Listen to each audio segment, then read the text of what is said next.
Hello, everyone. It's a beautiful spring day here for me outside Berlin. I'm really happy that you're joining us here, maybe during your lunch break, your morning break, or on the replay.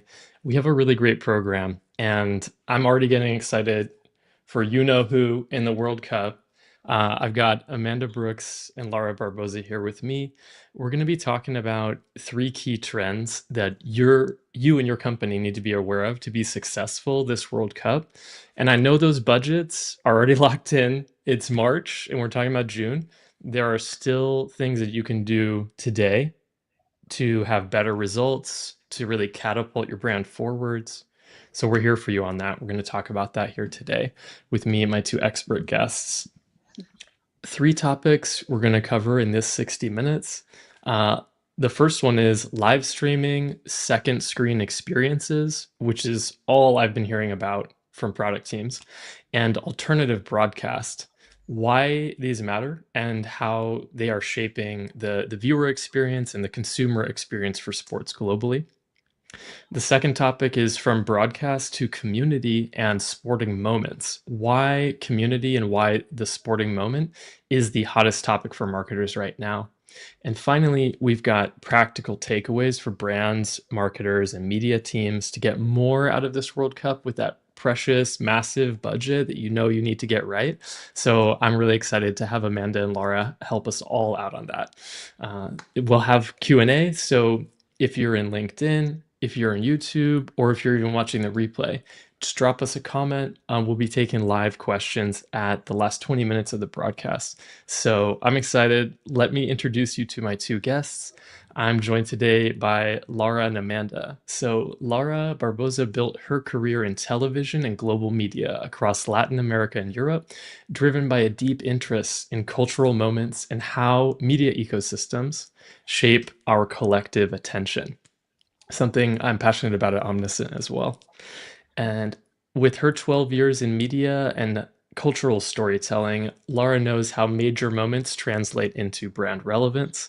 Today, she's a fractional marketing lead and brand builder, helping ethical AI and SaaS companies scale with purpose across Europe and the United States. So, welcome, Laura Barboza. Thank you. Thank you so much, Neil, for having me here. I'm very excited for this conversation with you and Amanda. Absolutely. Absolutely. It's my pleasure. And we are joined by Amanda Brooks, who is a strategic marketer and natural storyteller. I know this. Amanda and I recently got to catch up in person in Barcelona. Thanks, Amanda, for the amazing food and wine tips. Always a pleasure to be in town, and you are a great, great local guide in Barcelona. Thanks so much for that. Amanda has spent her career at the intersection of sports, gaming, and live streaming, a kind of underappreciated, I think a little bit underrated, underhyped area that we're going to show you a lot more about today. Helping brands show up where fans are actually paying attention. And that attention intelligence is something that's super relevant for what I'm building at Omnisent Sports. So Amanda has led B2B marketing across analytics, ad tech, and sponsorship-focused products, turning complex data and platforms into stories and campaigns that resonate with the rights holders and with advertisers and brand partners. Now, Amanda's director of marketing at Livad, and she focuses on connecting brands with Gen Z and millennial audiences through live streams in a way that is native to their viewing experience, adds value for fans, and delivers measurable results and outcomes for those partners. So, yeah, Amanda, great to have you here. Yeah. Thanks, Neil. Yeah, excited to chat with you and Laura. Perfect, perfect. And rounding it off, my name is Neil Metzler. I'm the founder of Omnisent Sports. We are social media analyzed for sports. We help marketers and brands deliver more optimized outcomes when it comes to return on advertising spend, brand ambassadors and brand partnerships, and monetizing the moment, which we will talk about here today. Everything attention intelligence, social analytics, that's what we are building at Omnisent Sports. So, Laura, I wanted to start with an amazing story that you told me here that really hits on live streaming, second screen, and the alternative broadcast phenomenon. And we're going to take a cultural example from Brazil with Casemiro, or as he and his crew are better known, Kazé TV. So can you tell me, Laura, why is it that Kaza TV is taking the world by storm right now and actually secured rights to broadcast the digital broadcast rights for World Cup in Brazil ahead of a leading traditional cable broadcast provider. And also has booked something like, is it 400 million USD or 600 million USD in brand partnerships? Like what, how has a live streamer, only a live streamer, done what no traditional broadcaster in Brazil could do on the biggest stage, on the world's biggest stage for football, and that is the World Cup? Yeah,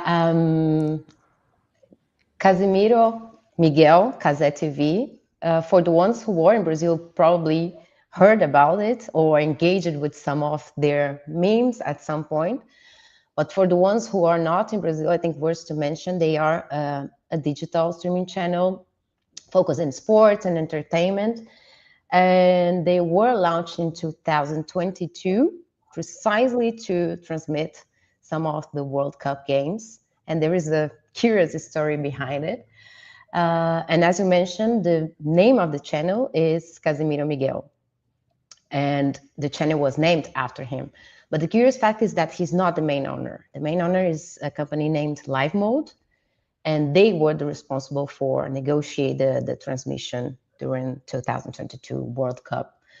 And for free, of course. This was the curious fact about it. So this was the buildup, right? So Yeah, this channel is not coming out of nowhere. They've yeah, used the last World Cup cycle to kind of establish presence. I know they do also daily, weekly at all levels of Brazilian football, yeah. but what is it that they set the table with in 2022 that really opened the door for this 2026 opportunity? Yeah, I think the main fact was they changed kind of the way people consume sports, especially live sports in Brazil, and I dare to say abroad also, because they had this home feeling behind it. And the stories was kind of, the channel was launched kind of last minute negotiation. And the story behind it is that the main channel that you mentioned, TV Globo at the point, was trying to renegotiate the transmission rights for the FIFA World Cup.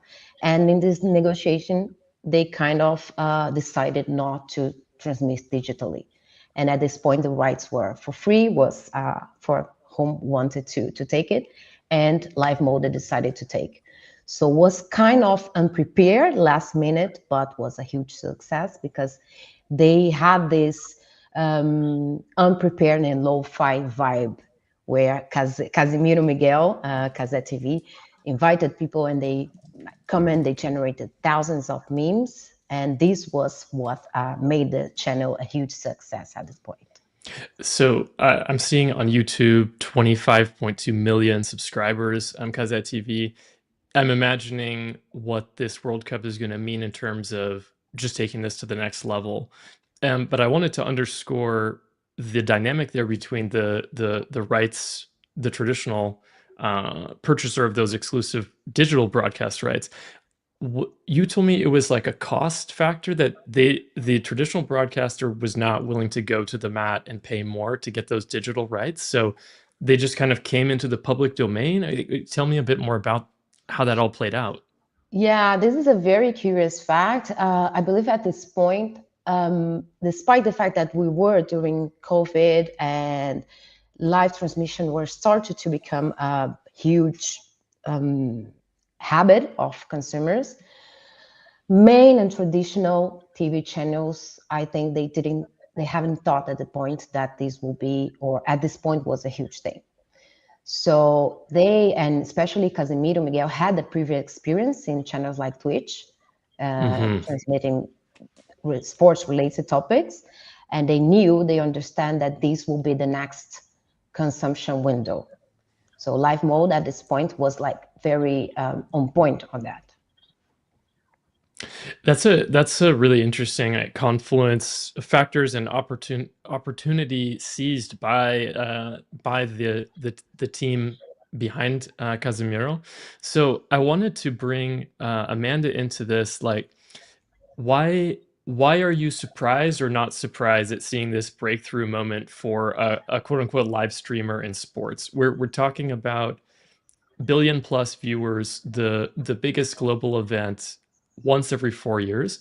And this Brazil example, where this will be carried for the first time, not as a pure second screen, but as actually like the digital broadcast. Like, Amanda, what are the layers here that are most important for brands and marketers to understand?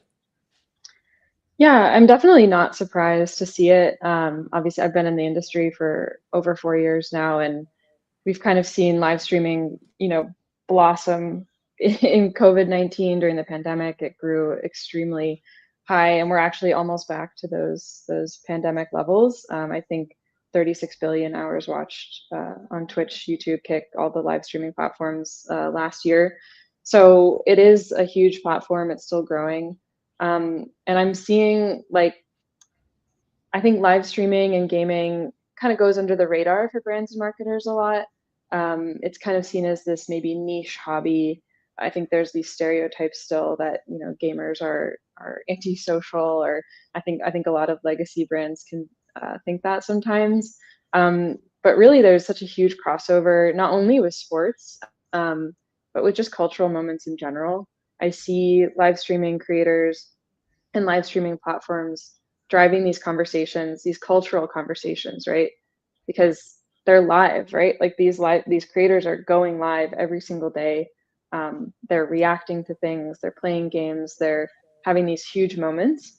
And I think that kind of format lends itself obviously really well to sports, which are also traditionally broadcast live. So yeah, and also like, you know, gamers aren't just into games, right? They have a lot of other interests, and sports being one of them.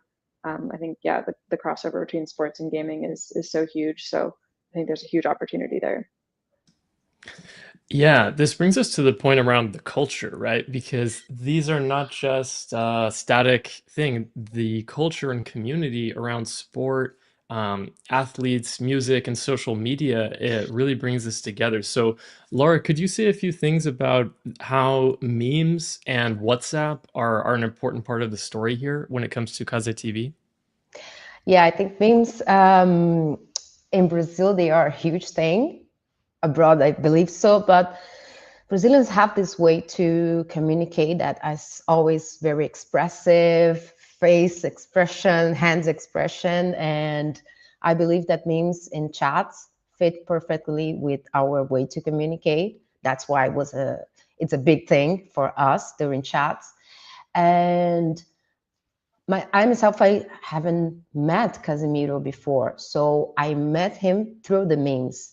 So even for non heavy consumers of sports, I like sports, but I'm not a heavy consumer to be watching soccer games every week. I heard and I saw Casemiro through these memes. And I believe this creates a connection that goes beyond sports consumers, that connects with people in a way that is through emotions. So as Amanda was saying about these creators, they are every day in people's lives, and people are start to engage with them through this moment that they are not something that is far away from, like in this legacy channels transmission. They are in their everyday conversations. Yeah, and that really ties it to this kind of 360-degree experience that isn't just the 90 minutes of the match, right? So Yeah. I think that's why brands are so interested in audience activation, and memes are a way to extend that audience activation for 24, 72-hour cycles after the game is complete, right? So yeah, I wanted to put on screen here a couple of stats around this, if I can, and just to give us a chance to react to this, to kind of quantify it for brands and brand partners. So I'm going to borrow some stats here from Sportradar, if I can get this to load. And if not, I'll try it differently here.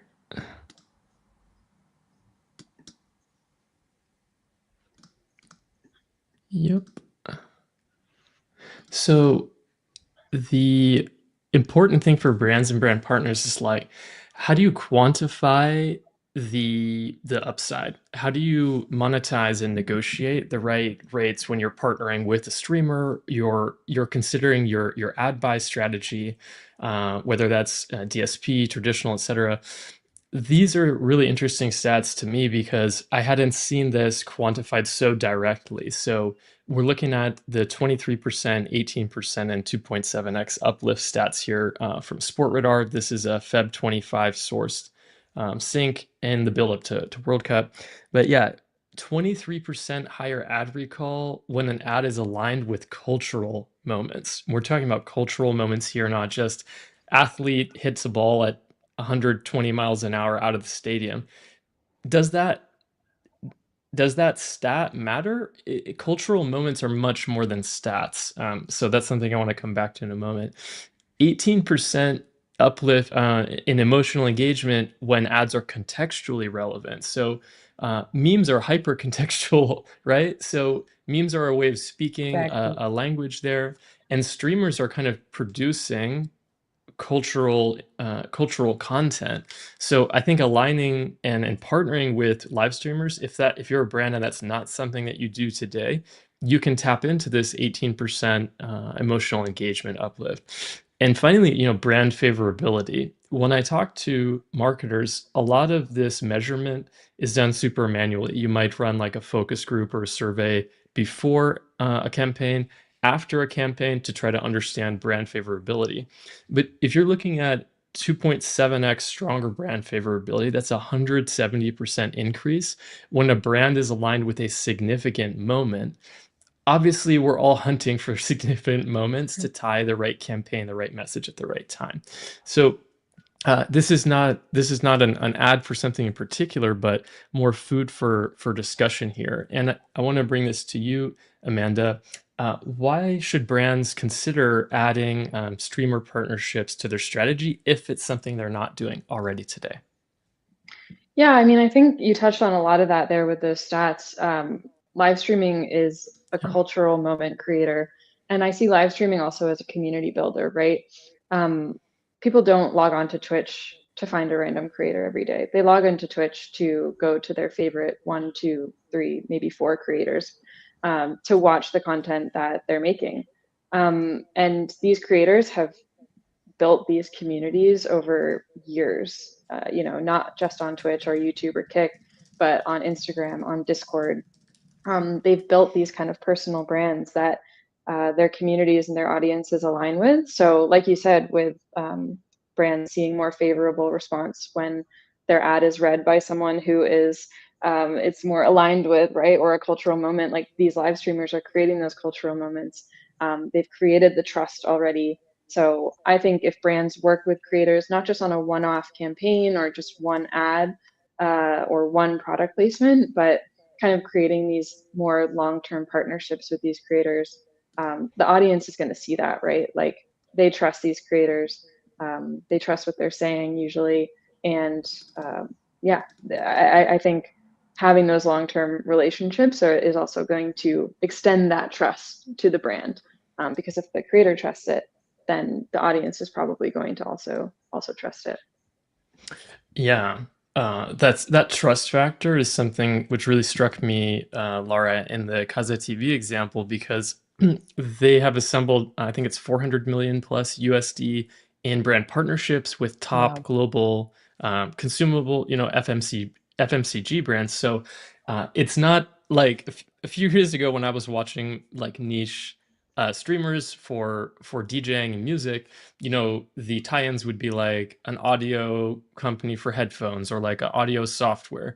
But I'm seeing top global consumer brands that are super relatable, that are household names, partnering with Kazet. So, Laura, why does this make sense, and why are you not surprised that these big brands want to partner with Kazet?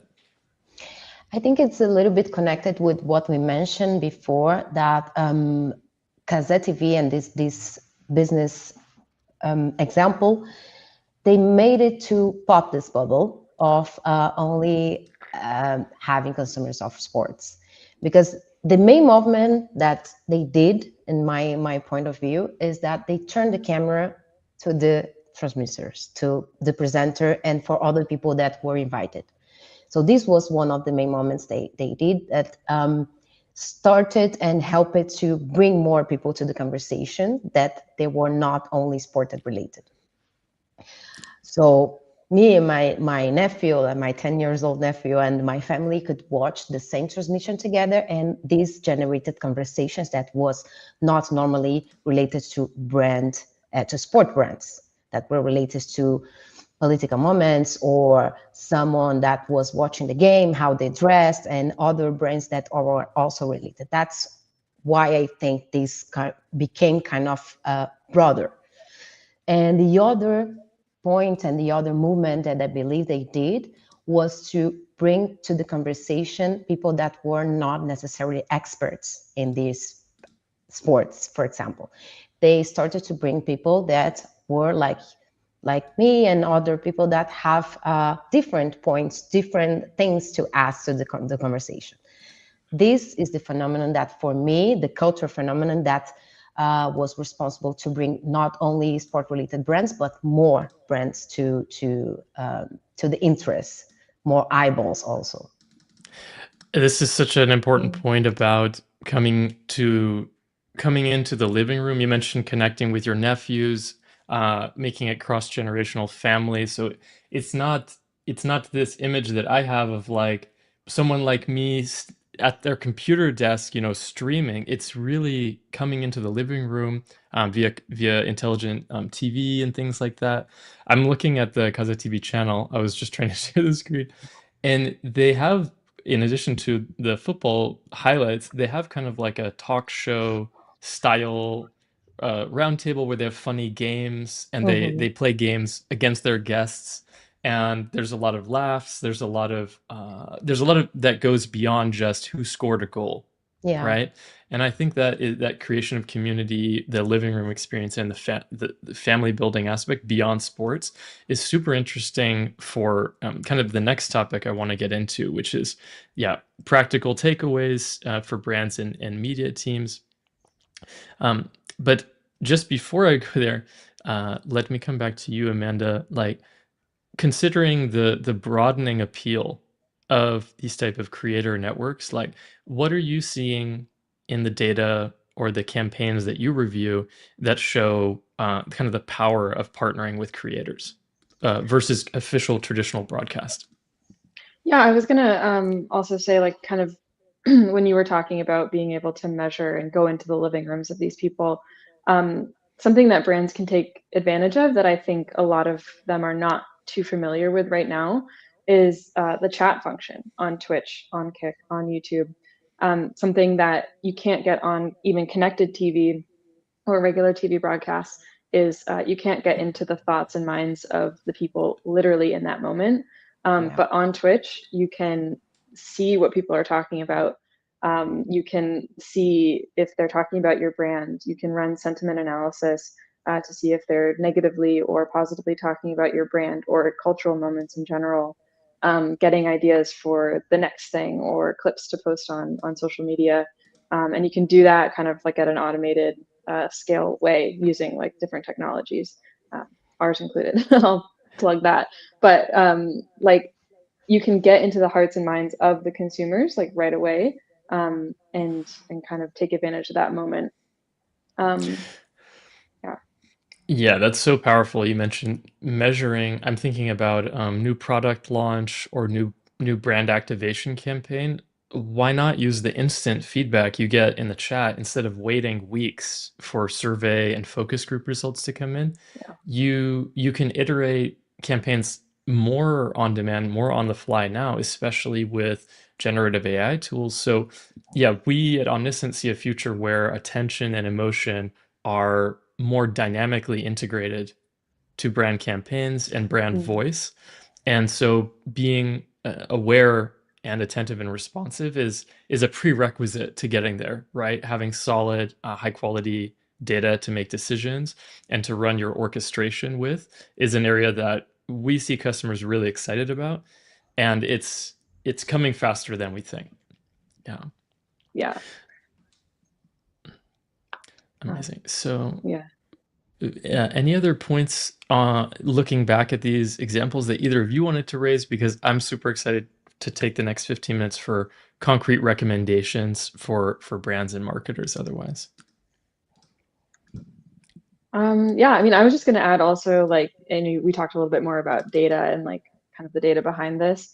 But at least like on the esports side of things, we're seeing, I can draw a lot of parallels between esports and more traditional sports, I guess you would say. I would argue they are Sure. very similar. But on the esports side of things, organizers have been really leaning into the idea of co-streaming. Co-streaming, if people are not familiar with, is if, say, Ubisoft is running an esports tournament, they partner with regular live streaming creators, fans of the game, players of the game, people who aren't necessarily participating in the tournament. But for example, Ubisoft paid Jinxie, one of the biggest Rainbow Six Siege creators, to co-stream their biggest R6 Invitational, and he, I think, got over half of all of the viewership. So these brands and these organizers are seeing that people want to watch creators. They don't necessarily want to watch the official brand broadcast or the official esports broadcast. And I think the ones that don't see this as a competition, but as kind of a way to amplify their voice, are going to be the ones that win. And I can see a very similar thing happening in sports. I think a sports game like for the World Cup, for example, if you had someone like I Show Speed co-streaming, he's like a huge Manchester United fan. And not all of his viewers are Manchester United fans or even football fans, but that brings it back to what you were talking about, Laura, about getting more eyeballs on it, right? You're putting these games and these events in front of people who might not have found it before. So I think the brands that do that are going to win a bit more. Yeah. Wow, those are some great results from that partnership. And I think that this kind of data-driven approach can complement intuition. I know that we talked in the pre-brief about how often C-level might say, "Hey, I've seen this person, my kids know that. Let's say it's Lionel Messi. Like, I want Messi. I want a photo with him. I want to make sure that we have brand adjacency with Lionel Messi." And it's like, okay, yeah, but there's an entire universe of thousands of global athletes. So if I could show you an athlete that gives you 60% of Messi's engagement at 5% of the cost, would you be interested in that? That's kind of the approach that we're taking at Omnisent right now with creating a social capital index for global athletes so that brands can actually query and understand like, ooh, this is a really great opportunity. This athlete offers me deep engagement at much less cost, and it helps me and my team go beyond, oh, I like their follower count, or like, oh yeah, my boss has heard of them, so they told me to do this. So this is a trend that we want to get deeper into with marketers. So Laura, I wanted to come to you on this and just ask like about staying relevant and being authentic. If you're advising a brand or a rights holder right now, what do you recommend they evaluate in the next 12 months to stay relevant? Yeah, the first thing that I would evaluate in this point is how, of course, hear people, what they're saying, as we mentioned before, but also evaluate how different niches are starting to consume. Also, we talked in previous conversations about female audiences and very good examples like from Mattel, for example, and brands they are connected with niches of consumers, new generations of consumers. I will be paying attention to how these different niches inside the niche are behaving. And especially in the community building conversation that we were having, as a brand, and as a brand strategist, my biggest advice in this moment will be not be worried, so much worried or concerned about creating new conversations, but jump into conversations that are already happening in their audiences, because this is a more organic way to be part and have people engagement in a soft and a smooth way, not feeling like kind of forced. This will be my main advice for them. Yeah, I wanted to ask you about, you talked about niching down and the niche within the niche. Could you give an example of that or explain that a bit more? I found that interesting. I think female consumers of sports, this is a very good example now. Of course, women always consume sports, but now they are more engaged and they feel this is something that I assume, of course, but they feel like they are more part of the conversation. And now with more women and more female-based teams and events being transmitted and gaining more attention right now, I think women are feeling they are being invited to the conversation, not only invited to the conversation, but having a voice of authority in this conversation and making decisions behind sports. So this will be like a focus that I would give, and some topic that I put light in this year.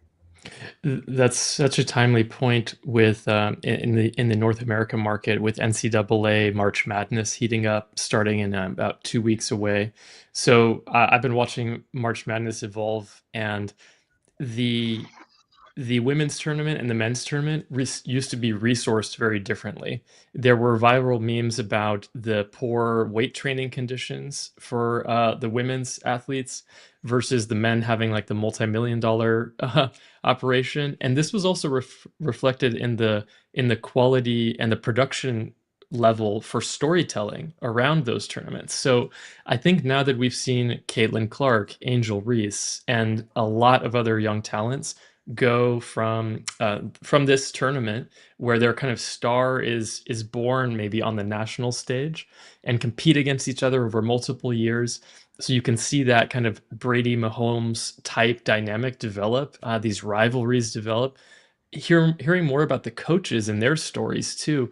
I mean, raising the production value has also created more brand opportunity because these athletes, Caitlin Clark and others, are really signing now the contracts that are justified because, as you mentioned, the audience is there, the audience is Yeah. engaged. If you tell me a great story, I'll be there. If you, if you tell it to me kind of halfway, it's tough for me to engage. So I think that's a great example. Yeah. I think seeing I'm repping the PWHL right now, seeing the two women's hockey players from the Olympic medal team and the two men's players too, Megan Keller and Hillary Knight, on the stage of SNL, last Hmm. weekend was just incredible to watch. And I think that story, as divisive as it got, I think that story that developed was incredible. And in the end, it got these two women's hockey players from the PWHL on national television. It got so much coverage, and I think kind of the story behind that is that people want to watch women's sports, and if you put the funding behind it, if you put the storytelling, if you put the resources behind it, people will watch it. And it kind of showed in the amount of applause that the women got versus the men's, I will say, which was really great to watch. So yeah, I'm excited for that too. Yeah, yeah. This is a transformative moment that I think brands need to be aware of because if I'm marketing a fintech product, like it's a banking or an investment product, if I'm working with a traditional agency and they're not tuned in, they're going to kind of code that men's audience and men's sports for me. But what we were talking about in the previous, like who has the spend power, what the active buyer is, and who's making that buying decision is really changing. And this has come clearer to me looking at the construction of new stadiums for MLS soccer and women's soccer in the US because they're building from scratch with 2026 content. They're breaking ground now. So the way that the stadium's designed, the founding brand partners, everything about the game day experience is actually not only for me, it's actually for all of us, which I think is really exciting. Everything from the way that restrooms are designed, the kind of concessions on offer, brands, how placements work, how the athletes receive injury treatment and workouts and stuff like that. So I think that this is really interesting when you consider how much capital is flowing into the sports ecosystem as well. So there has never been more cross-border investment in sports. and the entry of private equity as well as athletes to ownership stakes.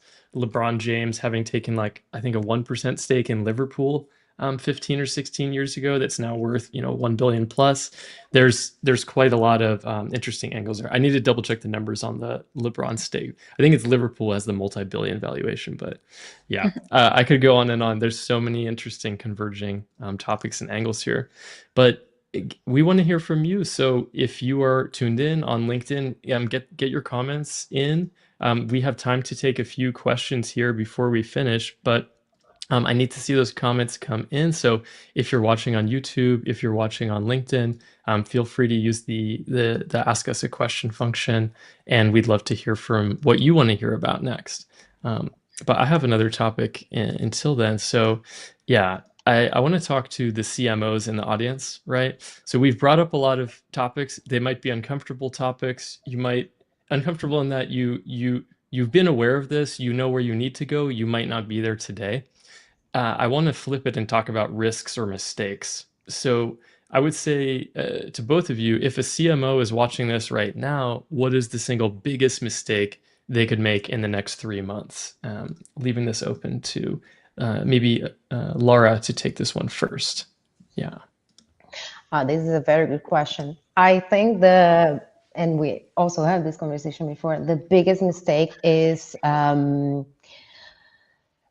feel that your brand can be 100%, as you mentioned, original and authentic.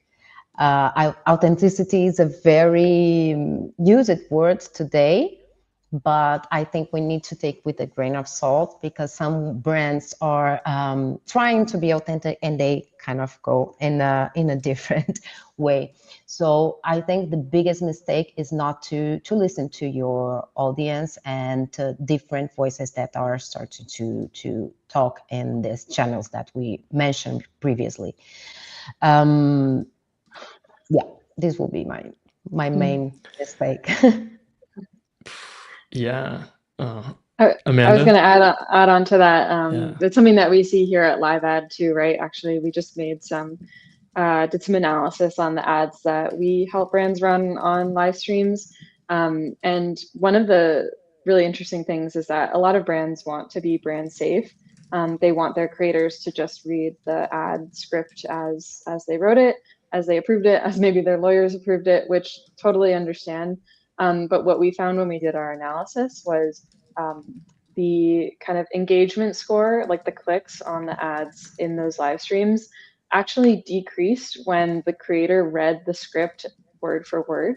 The highest clicks we saw were on ad reads that they didn't read the script fully. They mentioned the brand. They might have said it like, yo, like we got a DoorDash ad here, like kind of playing into their their personality, using their words, their language, their cultural language to describe the ad partnership, to read the product placement. And yeah, those were the ads that actually performed the best. So I think that kind of talks exactly what you were talking about, Laura, is like brands that are trying to be totally safe and not do anything also is a little bit hard. So I think you got to trust your audience, trust the people that you're working with, trust those creators, and they'll help you deliver the right messages to their audiences themselves.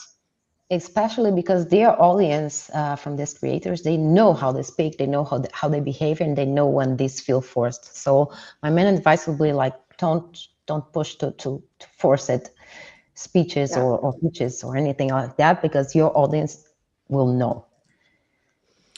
It's a really important point, and choosing those partners carefully means you're sharing some of your brand equity and reputational risk with them as well. So we also hear a lot about this kind of, how do I make sure that I'm protecting the brands that I'm responsible for? And we are looking at some novel approaches here with data to kind of create a reputational risk score. So we're not only recommending, hey, this is a great athlete for you to partner with, it's all upside. We're actually saying the downside risk is low. And here's why. In several years of their social activity, they are not posting anything, which poses a remote kind of like brand risk to you. So that's an area we're really interested in, well, is protecting downside risk.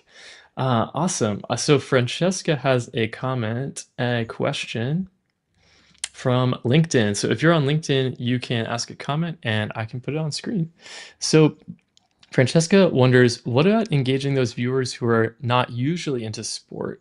What kinds of moments does this consumer care about, and how can we involve and engage them?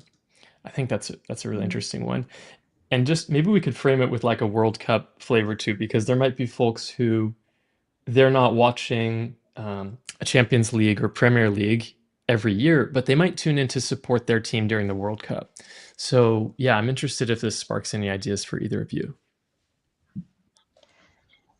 You want to go, Amanda? Sure, yeah. I guess like first off, it kind of ties back into what we were talking about with storytelling, right? I'll bring up like heated rivalry, for example, and you talked about like Yeah. rivalries in sports in general. But we Yeah. know that like those kinds of stories, those kinds of rivalries, the kinds of stories that come out of real moments are not only interesting for sports fans, but are interesting for people all around. I think we also see these leagues making memes, like Laura, you're talking about with Kaze TV. Um, I I recently saw some memes from I can't remember. Like I see rugby memes on my feed all the time. I'm not a rugby fan. I don't play rugby. I've never watched rugby. But for some reason, because my friends like them or they're relatable to millennial Gen Z audiences, they show up on my feed. So I think leaning into those trends and finding those stories, finding those moments that are happening are going to be interesting for people who aren't necessarily into the sport. But doing it in the brand safe way, not just doing it because it's funny. I think there is a balance there. So, yeah, I'd say that's how I would do it. Yeah. That's a great point. The adjacency when it there are those moments which transcend, a goal or a home run or whatever, and they become kind of cultural touch points. There is often there's a human story behind each of these athletes. They're not machines, right? So I was really happy to see some human stories popping up in our analysis the last few weeks about players choosing which country to play for and being torn between US or Germany, or players, dedicating an important goal they scored to their newborn child. And these have carried a lot of weight in the social sphere. So one of the most viral storylines was about this player dedicating a goal to their newborn child.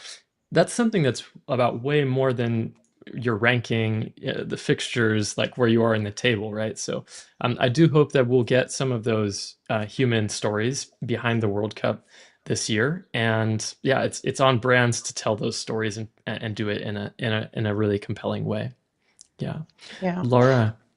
I think a good strategy also will be not be too focused only in the high visibility moments, only during the event properly, but build momentum before and keep this conversation after.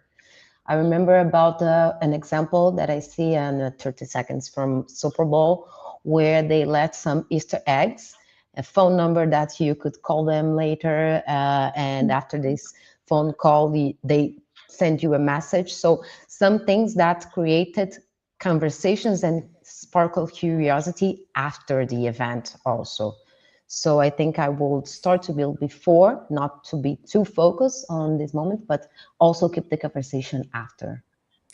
Yeah, I think a great example of that from the most recent Super Bowl would be the competing ads from OpenAI and from Anthropic, the makers of Claude. Yeah. So during that, you saw Anthropic they featured several ad spots where they told stories about why it's not a good idea to have ads in your experience with an AI chatbot. And these were kind of indirect jabs at OpenAI, who a few weeks earlier had announced that there would soon be ads potentially coming. Sam Altman had discussed this. So they took the opportunity to say, hey, you're going to see our rivals ad content, and we're directly creating a conversation in relation to that content and to you, the viewer. And I thought that was whether or not it's a good idea or I agree with it or not, they were contextually aware of that moment. They were contextually aware of that moment. They were dynamic enough to make sure their campaign was relevant for that moment, and that is something that viewers who are not usually into sport can really care about and dive into. Yeah, thanks, Yeah. Francesca. Yeah. And keeping in this Super Bowl moment, of course, we cannot not mention the halftime concert, because it Yeah. was this year also something that responded to a cultural request. It's not a minor fact that was the first concert that was not in the main country language, but there is also a big audience behind it, that is a Hispanic audience in the United States, that also having it's heavy consumer and also wants to see something that is in their language, their culture. So it was a big cultural moment also, Super Bowl. Yeah, the viewership numbers for the halftime show were above the main broadcast of the game, and that hurts me as a Seattle Seahawks fan. But no, it's been called. I think the New York Times called it, the biggest moment in music each Yeah, year is the Super yeah, Bowl halftime show. So I think that's a great example where over, decades, I remember back to decades ago, some of the biggest, most memorable Super Bowl performances as well. It's become a different kind of stage for engaging in cultural conversation as well. So it also brings interesting brand risks or opportunities associated with that, right? So Pepsi, for example, for many years held the rights to, I think it was like the Pepsi halftime show.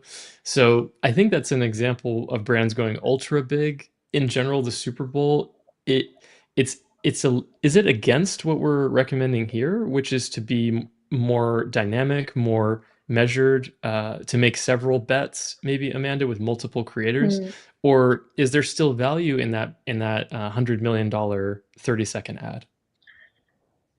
I mean, I'm always going to be an advocate for the small guys because that's kind of what I've built my career on. I think there's different strategies for different folks, right? Like as a Pepsi or a McDonald's or these huge brands that already have the brand recognition, a 30-second ad spot on in the Super Bowl is maybe a good idea for getting that attention. I think a lot of brands maybe can't afford that or want to split it up a little bit more. And I would agree that I think there is a lot of value in using smaller creators, smaller activations, but spread out. Because just like what you said, like you can, I think it kind of goes from like top of funnel, middle of funnel, bottom of funnel. Like if you're really trying to reach like a niche audience or a certain demographic, you can do that if you work with several creators in the country you're trying to go after, or the gender demographic, or the kind of interest demographic. And yeah, I think that's what live streaming can really do for you, because you know the $100 million 30-second ad spot is going to maybe get you hundreds of millions of eyeballs on it, but you kind of limited in what you can actually do there. So yeah. Yeah, it's a great point. It depends on the advertiser objectives. It depends on the advertiser objectives for sure, but the kind of small bets, rapid iteration dynamic, I think that's a bit more of like because I'm coming from big tech, 10 years at Amazon, that speaks more like my language, which is, Mhm. running experiments in parallel and then double down on what works, extending those contracts. And you also talked about session extension. This is a very important topic for apps, platforms in like sports betting, anything crypto that is around the sports space is like, how do we, Mm. okay, the game has ended, but the consumer journey continues from there. So yeah, I think that's a really interesting part about the live stream is it's not just that match is over, good night, now the next reality TV show is starting. It's more like, Mhm. yeah, we're all still here. Like, wow, we need some time to unpack, and that creates those session extension opportunities. Yeah, especially when your audience is right there and talking and still talking in the chat. And they also have these other channels, right? They have Instagram, they have Discord. They're going to keep talking about it later. The creators can post more about it. Whereas that one-time ad spot, it's one time, right? Although you have other marketers talking about it like us, so maybe Yeah. there's something good in that. But I think there's a lot of benefits to the sponsors. For sure, for sure. Well, I want to finish up on an upbeat, quick win topic. So, what is one thing a brand should do that or can still do before this World Cup to tune in to what we're talking about, be more creator and community native? Um, Obviously, there's not a ton of time left, but are there any small experiments? Any changes in tone? Like, I'm curious if this sparks anything for either of you. I mean, I would say like experiment, right? I mean, live streaming creators, you can activate, at least at Livad here, like you can just activate, in 2 days, right? We try to allow In for two these super, days. yeah, like you can. So if you have your ad assets, or we can help you make them, we find the creators and send out the brief, and you can go live within like 2 to 3 days. So I think there's a lot that brands can do to test before the World Cup, to start building relationships with these creators, even though, like you said, budgets might be locked in. There's only a few months left, but I think there's a lot of benefit to trying these smaller experiments beforehand, and building those relationships instead of just day one of the World Cup, start, end of the World Cup, and that's it, right? Like I think there's a lot you can do beforehand. Great points. Great points. Yeah. I will Laura? second Amanda on that. I believe this is a big moment and a good moment to start to experiment. There is now competitive platforms where you can start to do that, and I would start to experiment before and gather some feedback before the main event. This will be also my advice. I'll second you on that, Amanda. Yeah, absolutely. If you can't measure it, you can't improve it is something that we often say in tech. So, yeah, getting some collection, running some small experiments so you have some measurements. Even if you're listening to this and you're like, oh, I love what Amanda, Laura, and Neil are saying, but I know I can't do it for this World Cup. Can you collect some data now so you have a strong business case later for Q3, Q4? You're going to have a lot more campaigns. You're going to have a lot more at bats to give this a shot. So get the right team around you in terms of partners, in terms of tooling, and yeah, already just run some small experiments, get some data. I think that's what we're all aligned on Yeah, here. I think we need to understand, especially for CMOs, that most of your audience, 90% of your audience, is not ready to buy yet. They are still creating, and you have to still gain some mental space in their lives. So just be aware that you are starting to having and creating this space for when your audience is ready to buy. You are there.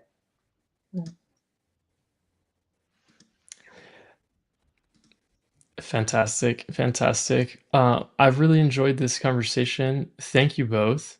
Thank you to the audience, and as well those tuning in on replay. If you have questions, feel free to drop them in the comments. We'd love to circle back, or you can reach out and connect with each one of us on LinkedIn. Also, Amanda and the Live Ad crew have a great YouTube channel that you can check out if you'd like to see more content like this. And definitely check out Lara on Instagram and TikTok, as well as LinkedIn. She has some great short, quick hits for brands and brand ambassadors to be more on time, in touch, and authentic. Yeah, fantastic. Thank you, Neil, for this conversation, and Amanda also for this talk. Was really, really exciting to talk about it, and I hope that we have more conversations. So Definitely. Thank you both. Yeah. Yeah, I would love to do a post brief maybe after World Cup where we could look at how these trends played out, maybe pick a couple of the big cultural moments and look at them from a brand perspective. So let us know. Please drop a like, leave a comment, subscribe if you would like to see more content like this. And we're super excited to stay connected and hear from you. So on behalf of all of us, thanks so much and have a great rest of your day. bye. Right.